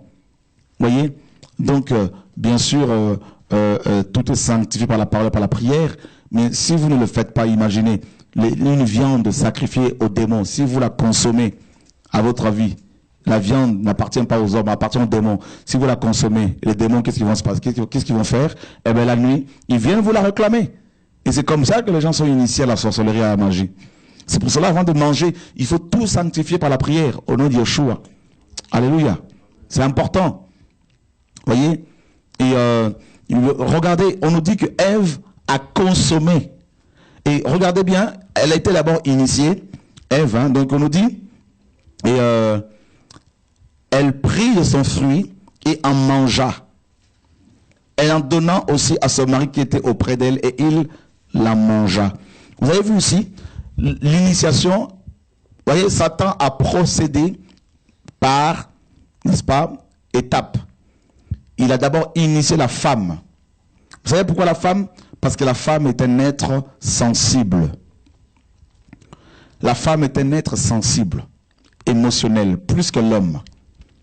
Certes, vous allez trouver des hommes qui sont efféminés, qui sont beaucoup plus émotionnels que certaines femmes, plus dans les émotions que certaines femmes, mais de manière globale, la femme, de manière générale, hein, donc la femme est plus sensible aux choses spirituelles même que l'homme. Vous voyez? Et c'est pour cela que Satan passe par la femme, justement. Donc ça veut dire que Satan, s'il veut initier une famille, il va toujours commencer par une personne. Vous voyez? Il va d'abord implanter, implanter dans une famille sa semence, en passant par un homme, une femme. Vous voyez? Et c'est ce que Satan a fait. Il passe par Ève. Ève était initiée à la sorcellerie, n'est-ce pas? Elle a connu le mal. Et ensuite, regardez, on nous dit qu'elle a initié à son tour son mari. Et son mari, par amour pour sa femme, a mangé ce fruit. Vous voyez, frères et sœurs? Et nous avons dans nos églises des témoignages dans le milieu évangélique dans des familles païennes, des témoignages, mes amis, abondants hein, et multiples, des personnes initiées à la sorcellerie par leurs enfants, par leurs femmes, par leurs maris, par leurs sœurs, par leurs frères, par leurs oncles, leurs tantes, leurs amis à l'école, voyez, leurs professeurs. Et c'est terrible de voir comment ces personnes sont initiées comme ça. Donc, Ève a initié son mari à la sorcellerie. Et les deux, nous dit la parole, mes amis, ont eu les yeux ouverts. Les yeux de l'un et de l'autre s'ouvrirent. Quels yeux? Eh bien, les yeux spirituels. Et qu'est-ce qu'ils ont découvert? Ils connurent qu'ils étaient nus. Ah ah, la nudité. Voilà, mes amis, la nudité. Vous voyez, laissez-moi parler, bien comme il faut ce soir de la part du Seigneur. Vous savez, un autre moyen que Satan utilise pour initier les gens à la sorcellerie, c'est la nudité. Voilà, la nudité. Vous voyez, c'est pour cela dans Lévitique, mes amis, Dieu disait, tu ne verras pas la nudité de ton père. Vous voyez, vous comprenez? Regardez, la nudité. Voilà pourquoi les danseurs de certains musiciens, comme Claude, le musicien français qui est décédé là, Claude François. Vous avez vu, mes amis, ces danseuses à l'époque déjà, elles étaient habillées très légères, très sexy. Vous avez vu des musiciennes, des chanteuses comme Beyoncé, Rihanna, tout ça, Madonna, qui font l'apologie de la nudité. Et les gens, même Koffi Olomide, ces danseuses, Papa Wemba, tous ces musiciens, mes amis profanes, regardez bien les JB, Piana, les Werason au Congo, les Roga Roga à Brazzaville. Vous allez comprendre pourquoi ces musiciens, à chaque fois, utilisent des femmes ou des hommes légèrement habillés, voire carrément nus. Vous voyez, qui dansent. Eh bien, beaucoup ne savent pas pourquoi. Laissez-moi vous dire, c'est parce que Satan utilise la nudité pour envoûter les gens. Vous voyez, pour envoûter les gens. Et c'est une pratique connue dans l'occultisme. Les occultistes aiment la nudité. Voilà pourquoi la plupart, mes amis, des stylistes, la plupart des grands couturiers, mes amis, font de plus en plus de vêtements où la nudité, le corps de l'homme et de la femme est de plus en plus, le corps de l'homme ou de la femme est de plus en plus, n'est-ce pas, mis en valeur. Les formes sont mises en valeur. Vous voyez, la nudité est de plus en plus, mes amis, banalisée. Regardez même certaines femmes journalistes, vous allez voir, elles ont des décolletés très très profonds. Vous voyez, où on voit leur poitrine pratiquement. Certaines présentatrices des émissions de télé, vous allez voir, elles ont des vêtements très très légers. Tout ça, c'est l'image. C'est l'image, c'est fait exprès. C'est pour faire consommer aux gens le fruit de la connaissance du bien et du mal. C'est le péché. Vous voyez, frères et sœurs, et la nudité. Voilà pourquoi, quand Ève et Adam ont mangé seulement ce fruit, frères et sœurs, et qu'est-ce qui s'est passé? Ils ont découvert leur nudité. C'est terrible, hein? Ils ont découvert leur nudité. La nudité. C'est-à-dire, là, nous avons, n'est-ce pas, c'est le sexe. C'est le sexe. Voilà pourquoi, mes amis, regardez, nos pays sont de plus en plus malades. À cause de quoi? À cause du sexe. Divorce, remariage dans les églises, mes amis, à cause du sexe. Vous voyez? C'est terrible, la pédophilie, le sexe. Regardez toutes les choses qui ont, n'est-ce pas, un rapport avec le sexe. Pédophilie, l'amour pour les enfants, c'est terrible. Des enfants, des bébés sont violés. Comment on peut comprendre ça? La sodomie, l'homosexualité, le lesbianisme, le sexe. Vous voyez? La bestialité, la zoophilie. Vous voyez, frères et sœurs, aller avec des animaux. J'ai vu un reportage, je suis une information en Allemagne. Beaucoup d'animaux, n'est-ce pas, domestiques, ont eu des organes de reproduction complètement détruits, n'est-ce pas, parce qu'ils ont été violés par leur maître. Vous voyez? Et c'est terrible de voir à quel point, mes amis, cette pratique en Allemagne est banalisée. Vous voyez?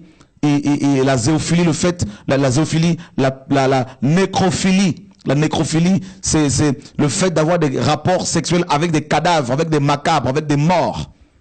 Vous voyez?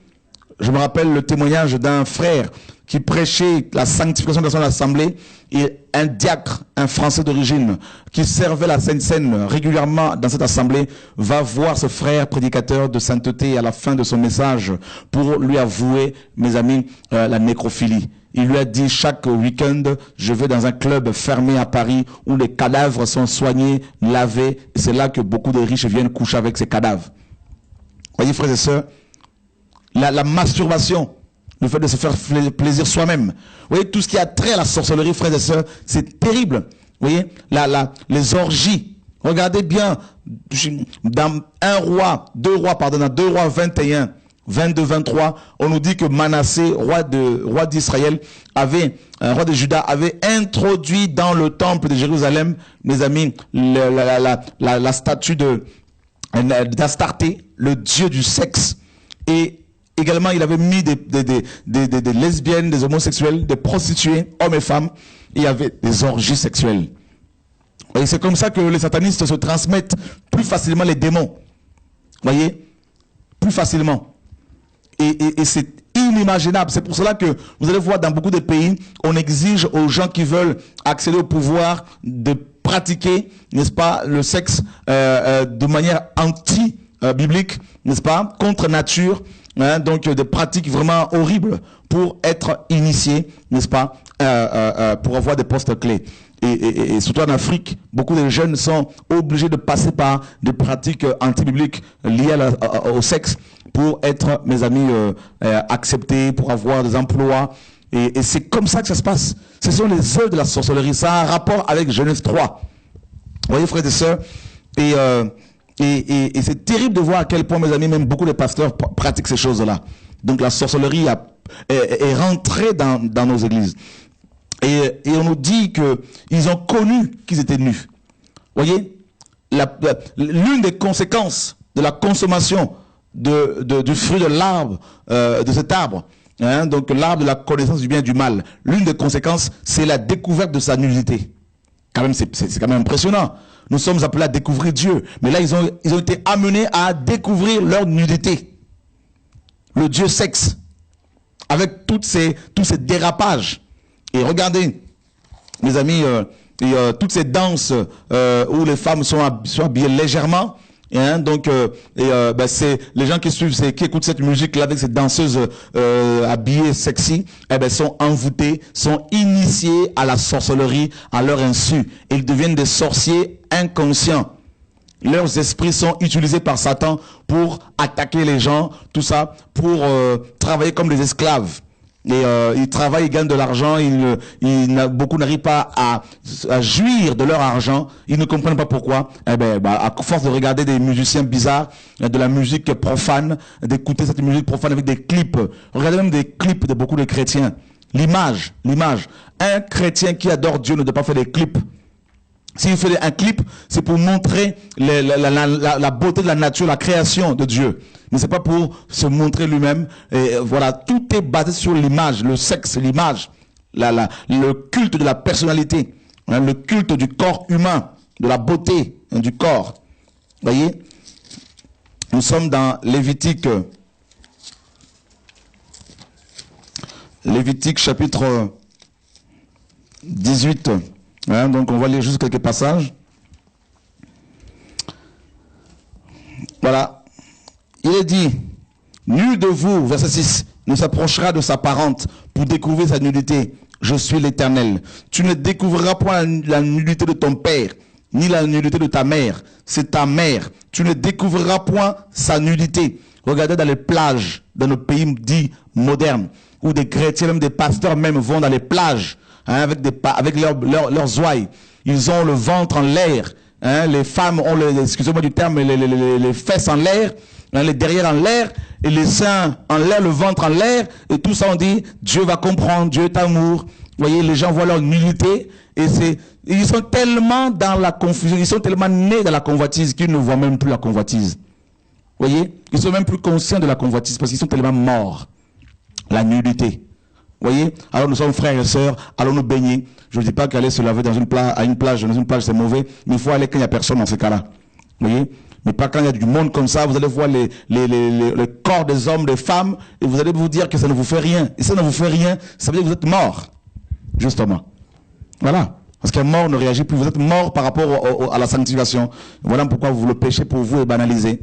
La nudité. Nous sommes dans une époque, nous sommes dans des pays où la nudité est banalisée. Voilà. Même Paul, Pierre, tout ça disait que la femme, notamment, doit s'habiller décemment. N'est-ce pas? Et donc, les femmes chrétiennes qui sont dans les plages là-bas, là, qui sont en maillot de bain, tout ça, 2 pieds, 3 pieds, je ne sais pas comment. Est-ce qu'elles sont habillées décemment, frères et sœurs? Est-ce qu'on peut dire que ces femmes, elles sont dans la sanctification véritablement? Ça peut choquer ceux qui se disent, n'est-ce pas, civilisés, parce que c'est un message, des messages qu'on n'entend pas forcément dans nos églises, n'est-ce pas? Et bah oui, mes amis, laissez-moi vous dire clairement, Adam et Ève se sont retrouvés nus. Et vous savez qu'est-ce que Dieu a fait? Dieu les a habillés. Dieu a tué un animal, il a couvert leur nudité. Si Dieu l'a fait, mais pourquoi pas nous, frères et sœurs? Voyez? Alors, on a des piscines chez soi, ok. Mais quand vous allez vous baigner dans votre piscine et que vos enfants voient votre nudité, vous, parents, hein, vos poils pubiens, tout ça, voient vos parties intimes, vous pensez vraiment que ces enfants sont bénis? Mais avec la nudité, vous allez envoûter vos enfants. Les enfants sont envoûtés.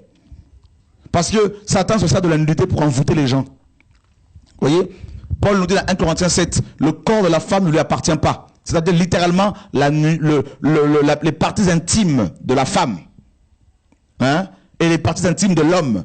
Hein, les parties intimes de l'homme appartiennent à la femme et inversement, celles de la femme appartiennent à son mari. Maintenant, une femme qui va se balader pratiquement nue dans les plages ici et là, avec votre pasteur, vous pensez que vous vous appartenez les uns les autres là? C'est quand même impressionnant, frères et sœurs. C'est incroyable de voir à quel point, mes amis, il y a des sorciers même qui ne savent même pas compte qu'ils sont sorciers, ils sont envoûtés, ils envoûtent les autres. Voyez, regardez bien une femme qui est habillée légèrement, vous qui craignez Dieu. Et si vous fixez vos yeux sur elle, cette image-là, pour vous quitter, parfois c'est difficile. Voyez, c'est un combat. Ah bah oui, frère, c'est ça. C'est comme un envoûtement qui veut se mettre en place, qui est activé. C'est ça la sorcellerie, frères et sœurs. Voyez, donc... Et tu ne découvriras pas la nullité de la femme de ton frère. C'est la nullité de ton frère. Voyez? Et on nous dit que Cam, dans Genèse 10, avait découvert la nullité de son père et il a été maudit. Voyez, frères et sœurs, découvrir la nullité de son père provoque la malédiction. Voyez? Que Dieu nous garde, que Dieu nous aide, frères et sœurs. Au nom de Yeshua, notre Seigneur et Sauveur. Et que cet enseignement soit bien diffusé ici et là pour que les frères et sœurs connaissent la vérité, apprennent la parole véritable au nom de Yeshua. Vous voyez, mes amis, et donc Adam et Ève découvrent la nullité et qu'est-ce qui va se passer? Ils vont se cacher. Voilà pourquoi parfois quand vous avez des songes, vous voyez les gens tout le temps nus, sachez que c'est la sorcellerie. Voilà, la nullité, c'est l'image du péché. Vous voyez? Et Dieu disait, hein, donc le Seigneur disait que le souverain sacrificateur, quand il s'approchait de lui, il fallait qu'il soit habillé. Vous voyez, il ne fallait même pas que ses parties intimes soient découvertes, soient vues. Parce que Dieu est saint. Vous voyez, frères et sœurs, et dans Genèse 3, regardez ce qui se passe.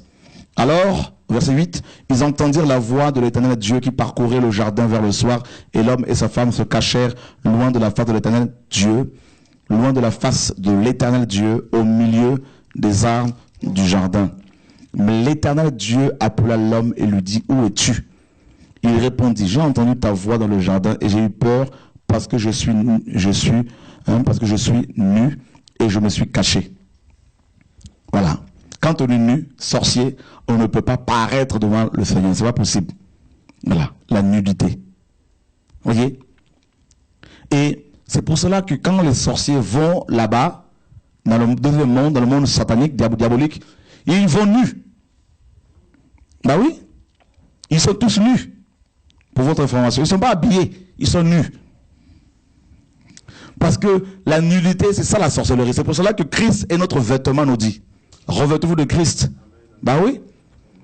Alléluia. C'est pour cela que le Seigneur a donné des prescriptions. Alléluia, gloire à Dieu. Voilà, ça ouvre les yeux. Hein. Voilà. En fait, tous les païens, Dieu les voit nus à la base. Pourquoi? Parce qu'ils ont la semence de la sorcellerie. Bah oui, c'est pour cela que quand on vient à Christ, on est automatiquement habillé. C'est pour cela qu'on nous parle de l'armure du combattant dans Ephésiens 6. C'est l'armure de Christ. Hein? La robe, la ceinture, le bouclier, tout ça, les chaussures, tout ça. Les païens n'ont pas ces vêtements-là. Ils sont nus, les païens, ils sont nus. Et vous voyez, donc Dieu voit les païens nus. Et c'est pour cela qu'ici, Adam, qui était nu, alors si Adam, après la chute, est devenu nu, et tous ses descendants sont comment? Et c'est pour cela que quand nous naissons nus. Vous voyez? Et on veut nous habiller, mais ça cache juste la nudité physique. Mais la nudité spirituelle, là, qui peut l'habiller là? Si ce n'est que le vêtement qui est Christ. Gloire à Dieu, mes amis, que Dieu nous ouvre les yeux ce soir en tout cas. Vous voyez, Adam se cache parce qu'il était nu. Il ne peut plus paraître devant Dieu. C'est pour cela que Dieu donne des précisions, n'est-ce pas, des ordonnances par rapport aux vêtements du souverain sacrificateur. Qu'il fallait qu'il y ait une tiare sur la tête, qu'il ait une ceinture, un pectoral, hein, voyez, et qu'il ait des sandales, une robe, l'éphod. Pourquoi tout ça? Eh bien ça c'est pour le souverain sacrificateur devait s'habiller comme ça avant de paraître devant Dieu. Voyez? Et quand il sortait de là, il enlevait cela. Il enlevait ses vêtements. Donc pour vous montrer que Dieu tient à ce que l'homme soit vêtu. Voyez? Donc j'insiste, les sorciers sont nus. Si un sorcier tombe quelque part pendant la nuit et qu'il n'a plus d'essence dans son avion, ça arrive, qu'il tombe comme ça, on a vu l'exemple des cas comme ça, où les satanistes pendant la nuit n'avaient plus d'essence, leur essence c'est le sang humain, et leurs avions tombaient, et on les a vus le matin comme ça se réveiller, voilà quelqu'un qui est là devant tout le monde nu. Vous voyez, c'est comme ça qu'ils sont. Donc quand ils vont là-bas, ils sont nus. Ils se retrouvent. S'il y a père, mère, soeur, frère, oncle, tante, ils sont tous nus. Vous voyez? Tous. Voilà. Et c'est terrible. Et la Bible dit, Adam se cachait. Donc vous voyez bien que la sorcellerie, c'est ça, c'est la nudité et c'est les ténèbres. Ils se cachent. C'est ça les ténèbres. Pour ne pas être vus, pour ne pas qu'on voit leur nudité, ils se cachent dans les ténèbres. Vous voyez? C'est terrible, mes amis, c'est terrible. Et la nudité est rentrée dans nos églises évangéliques. Hein, où les chantres sont habillés légèrement, et tout ça au nom de l'amour. Et la Bible nous dit, l'Éternel Dieu dit, qui t'a appris que tu es nu? Qui t'a appris que tu es nu? Est-ce que tu as mangé de l'arbre dont je t'avais défendu de manger? Dieu savait que cet arbre allait dépouiller Adam et Ève de leurs vêtements de gloire. N'est-ce pas? Tous ont péché et sont privés de la gloire de Dieu. La gloire de Dieu était le vêtement d'Adam et Ève. Voyez? Et le péché, n'est-ce pas, l'a enlevé. Et à cause de la gloire, à cause du péché, la gloire est partie. L'homme répondit, la femme que tu as mise auprès de moi m'a donné de l'arbre et j'en ai mangé. Et l'Éternel Dieu dit à la femme, pourquoi as-tu fait cela? La femme répondit, le serpent m'a séduite et j'en ai mangé. La séduction. N'est-ce pas? Ici, le mot séduction, c'est nasha en hébreu. Nasha. Nasha. Ça va te dire quelque chose. Et nasha veut dire littéralement illusion. C'est ça la sorcellerie. La sorcellerie, c'est de l'illusion. C'est-à-dire, dans le deuxième monde là-bas, ils ont des maisons, ils ont des enfants qu'ils ont fait avec des démons, avec d'autres sorciers. Ils ont des voitures, c'est des villes. Mais c'est que de l'illusion.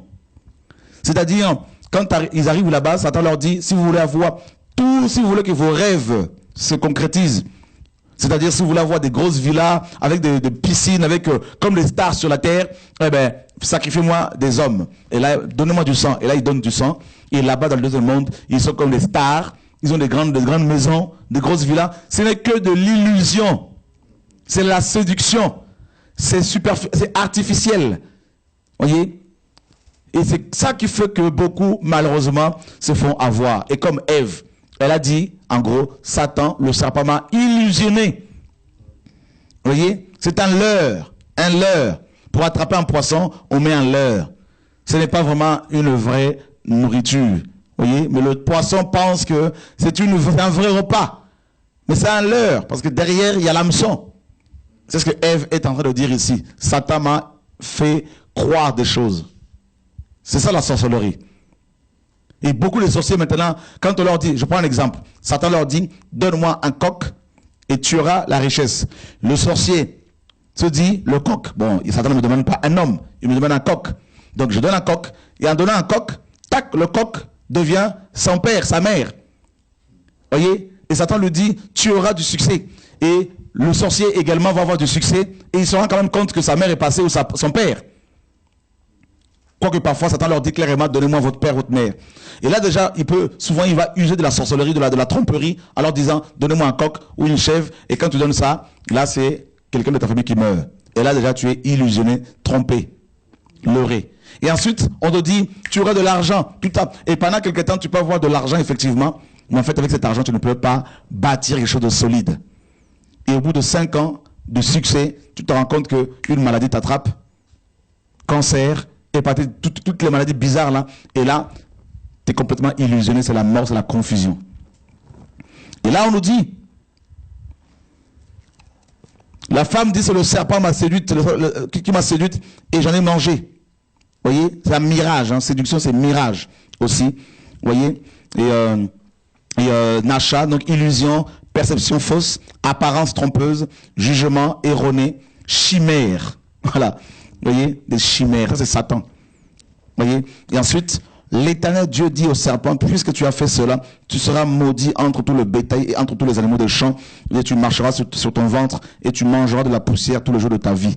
Donc voilà, Satan va être maudit. Dieu va maudire le serpent.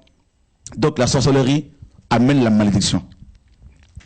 Vous voyez, voilà pourquoi les sorciers sont maudits. Si vous collaborez avec eux, toutes vos affaires vont couler. C'est pour cela, avant de collaborer avec quelqu'un, priez que Dieu vous montre son état d'âme. Parce que une autre base de la sorcellerie, c'est la malédiction. Vous voyez? Quand un sorcier touche quelque chose, il y a la malédiction qui arrive, qui la frappe dans cette chose-là. Vous épousez un sorcier, vous allez traîner la malédiction. Je ne parle pas de la prospérité financière, hein, parce que les grands riches de ce monde sont des sorciers.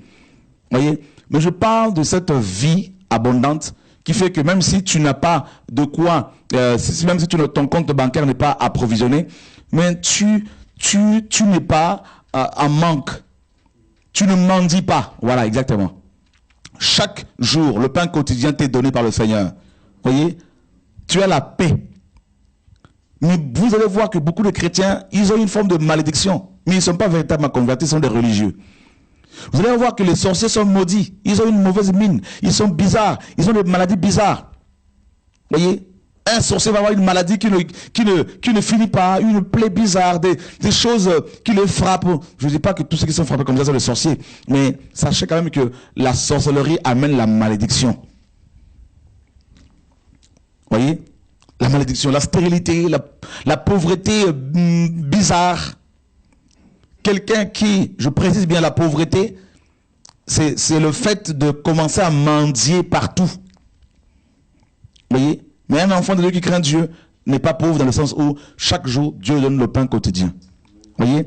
Donc le serpent qui est l'auteur de la sorcellerie est maudit. Vous voyez? Et la parole est claire, frères et sœurs. Et la Bible dit, et au verset 21, l'Éternel Dieu fit à Adam et à sa femme des vêtements de peau et il les en revêtit. Voyez, vêtements de justice. Dieu va tuer un animal, il va prendre sa peau, il va couvrir l'homme et la femme. Ça c'est l'image de Christ. Cet animal c'est un type de sacrifice de Christ dont le sang nous couvre les chrétiens, habille les chrétiens. De sorte que quand le Père nous voit, il nous voit au travers du sang de Jésus-Christ. Il nous voit au travers de Jésus-Christ de Nazareth, son fils, qui est Dieu lui-même Dieu. Vous voyez? Donc, c'est terrible, frères et sœurs. Donc, tous ceux qui ne sont pas couverts par Christ, par la parole de Dieu, sont nus devant Dieu. Vous voyez? Et c'est pour cela que les sorciers, là où il y a la gloire de Dieu véritablement, ils ne peuvent pas rester comme ça longtemps. Ils finissent toujours par être démasqués. Vous voyez? Mais quand un sorcier arrive quelque part dans une église, il amène d'abord la pauvreté spirituelle, la pauvreté financière, où il y a des dettes tout le temps. Une église où il y a des dettes. Posez-vous la question que c'est parce que Dieu n'est pas le Dieu de dettes. Il n'est pas le Dieu de dettes. Quand une assemblée commence à voir des dettes, même par rapport au loyer, frères et sœurs, dites-vous que l'œuvre de la sorcellerie est en son sein. C'est aussi simple que ça. Voyez? Dieu qui donne une vision donne la provision. Le pain, tous les jours, chaque mois, il vous donne de quoi payer. Parce que c'est sa vision. Mais s'il n'est pas dedans, s'il commence à avoir des dettes, sachez que là, il y a l'œuvre de la sorcellerie. Même vous-même, si vous avez des dettes à ne pas en finir, sachez que c'est l'esprit de pauvreté là, c'est l'esprit de la sorcellerie. Je ne parle pas de la prospérité financière. Croyez-moi, comprenez mon langage. Je dis bien qu'un enfant de Dieu, il est riche en Dieu, dans le sens où chaque jour, Dieu prend soin de lui. D'accord? C'est terrible. Mais quand vous commencez à avoir des problèmes pour payer vos loyers, et que vous commencez à avoir une accumulation de dettes, hein, là, Dieu n'est pas dans l'affaire. Ça veut dire qu'il y a l'œuvre de la sorcellerie. Vous allez voir des maisons où il y a tout le temps des cafards. Ils mettent des produits, les cafards reviennent. Il y a des souris tout le temps. C'est l'œuvre de la sorcellerie. Ah oui, frère. Des maisons, quand vous allez rentrer, vous allez voir, vous rentrez dans la cuisine comme ça, c'est sale, une saleté, mais indescriptible. Vous voyez, comme pas possible. La saleté là, c'est l'œuvre de la sorcellerie. C'est ça la malédiction, ça frappe les familles. Et il y a une saleté comme pas possible. Vous rentrez dans la cuisine, vous n'avez même pas envie de boire de l'eau. Pourtant, ils sont chrétiens. C'est sale. Vous rentrez dans la salle de bain, c'est sale. La saleté, c'est l'œuvre de la sorcellerie. Voyez? C'est terrible. Vous rentrez dans une maison, vous allez voir des toiles d'araignées partout bizarres là. Ça, on l'enlève, ça repousse, tout ça là. Des bêtes bizarres. Là, c'est l'œuvre de la sorcellerie, frères et sœurs. C'est comme une malédiction qui frappe la famille ou la personne. Voyez? C'est terrible. Dieu veut libérer son peuple. Voyez? Dieu veut guérir son peuple. Regardez bien dans Deutéronome 28, 29, là-bas, la malédiction. Des maladies bizarres, des maladies incurables qui tourmentent les gens. Ils sont malades pendant des années. C'est la malédiction, c'est l'œuvre de la sorcellerie. Dieu, qui est notre Père Céleste, ne va pas permettre à ce que son enfant soit malade pendant des années, mes amis. Non. Non. À moins qu'il y ait le péché dans ta vie. Et là effectivement, tu ouvres une porte à l'esprit de la sorcellerie qui te frappe. Mais si le Père estime que ta mission sur terre est finie, il t'enlève. Tu rentres à la maison. Il ne va pas te laisser galérer, souffrir pendant des années. Et c'est pour cela qu'il faut réclamer la guérison au nom de Yeshua, tout en regardant nos vies. Est-ce que l'œuvre de la croix est-elle faite proprement dans notre vie? Est-ce que la repentance est-elle sincère pour nous amener à la délivrance véritable? N'est-ce pas? La sorcellerie. Parce que les sorciers, quand ils viennent quelque part, ils amènent la malédiction, ils amènent la pauvreté, ils amènent les dettes.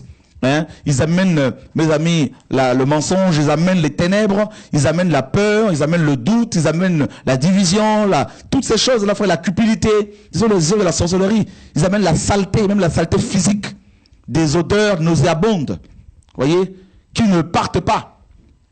Des gens qui sentent mauvais alors qu'ils mettent des parfums, mais ils sentent toujours mauvais. Ça, c'est l'œuvre de la... Parce que nous sommes appelés à manifester, à dégager, n'est-ce pas, le parfum de Christ. Voyez, frères et sœurs, que Dieu nous aide. Et Satan, mes amis, Dieu nous dit qu'elle est maître entre la postérité de la femme et lui, l'inimitié et la haine. Et c'est exactement ce qu'il y a. La base de la sorcellerie, c'est la haine aussi. C'est le mensonge, la haine, la nudité. Voyez, c'est terrible. Le sexe, bien sûr. La haine. Les sorciers ont une telle haine, ils ne peuvent pas pardonner. Je parle pas du pardon. Vous savez, le pardon, ce n'est pas le fait de... Le pardon, c'est le fait de... Il ne peut y avoir un pardon véritable s'il n'y a pas une véritable confession. Vous voyez? Une véritable restitution. Parce que pour qu'une personne soit pardonnée, il faut qu'elle restitue ce qu'elle a volé. Là, le pardon sera efficace. Mais il est dit dans 1 Jean 4 là-bas, celui qui hait son frère est un meurtrier. Vous voyez pourquoi? Donc, la sorcellerie commence par la haine aussi. Quelqu'un va te haïr à un niveau où il va vouloir te tuer physiquement ou spirituellement. 1 Jean, chapitre 3.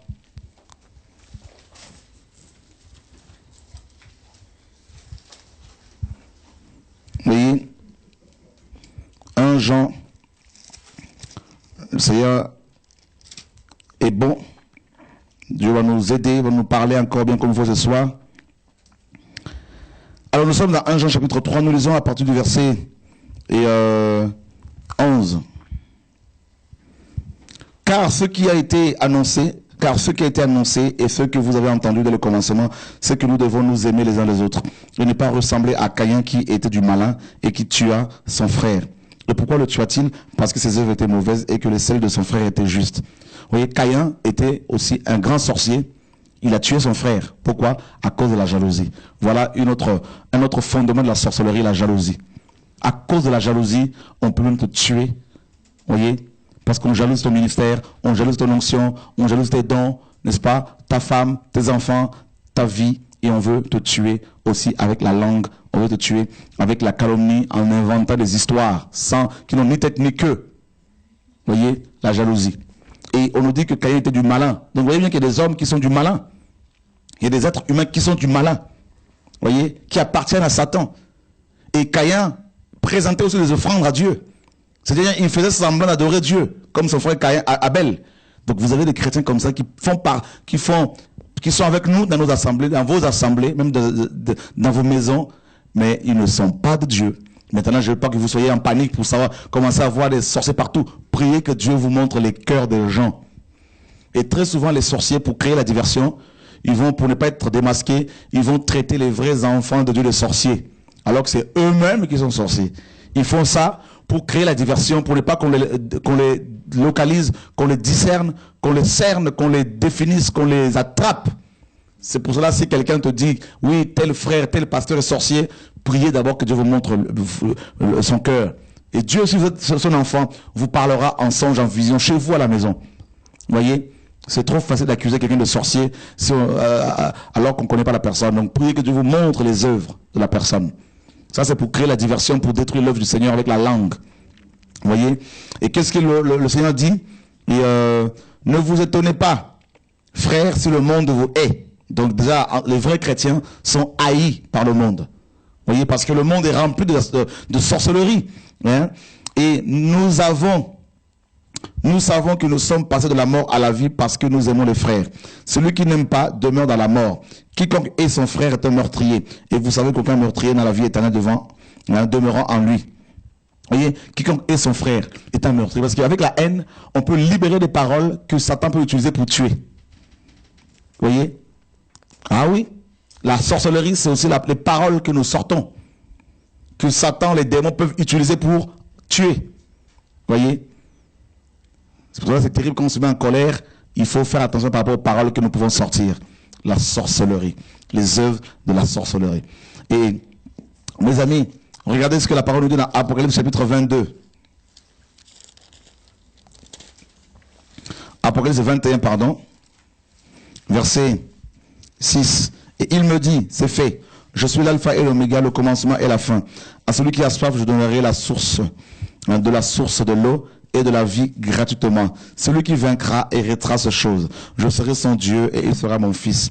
Mais pour les lâches, les incrédules, les abominables, les meurtriers, les débauchés, les magiciens ou encore les sorciers, les idolâtres et tous les menteurs, leur part sera dans les temps ardents de feu et de soufre, ce qui est la seconde mort. Vous voyez, frères et sœurs, c'est terrible. Les magiciens, les sorciers finiront, n'est-ce pas, dans le séjour de mort. Waouh, ce soir, mes amis, par la grâce de Dieu, je dis bien par la grâce de Dieu, nous avons battu le record de connexion. 709 connexions. L'équipe technique vient de me faire signe pour vous montrer à quel point, mes amis, beaucoup sont connectés ce soir sur TV et à Radio de Vie. Que Dieu vous bénisse, que Dieu vous garde, mes amis, au nom de Yeshua. Donc, je disais bien que les vrais enfants de Dieu peuvent être aussi traités de sorciers par les vrais sorciers pour créer la diversion. Jésus-Christ lui-même a été traité de Belzébul, c'est-à-dire carrément le diable, parce qu'il guérissait les gens, parce qu'il faisait des miracles. Voilà pourquoi ceux qui n'ont pas l'onction à cause de la jalousie peuvent traiter ceux qui ont l'onction des sorciers, des magiciens. Voyez? Donc, et ça peut faire peur dans les cœurs des vrais chrétiens et au point de ne plus vouloir écouter la parole de Dieu annoncée par les vrais enfants de Dieu. Si on vous dit qu'un prophète, un pasteur, un chrétien est sorcier, ne soyez pas en panique. Pliez les genoux. Priez que Dieu vous révèle son état d'âme. Et si vous êtes enfant de Dieu, Dieu vous le montrera clairement au nom de Yeshua, notre Seigneur et Sauveur. Dieu vous le montrera clairement au nom de Yeshua. Donc, voilà. Donc, voyez, frères et sœurs, il y a tellement de choses à dire là-dessus. Et je crois par la grâce du Seigneur, comme vous êtes nombreux ce soir à vous connecter, alors demain soir, on va encore continuer l'enseignement sur la sorcellerie pour approfondir encore les choses au nom de Yeshua. Parce que le fait que vous soyez si nombreux à vous connecter me donne encore la force, n'est-ce pas, de pouvoir parler. Et je vois que vous êtes vraiment intéressés par l'œuvre que le Seigneur opère.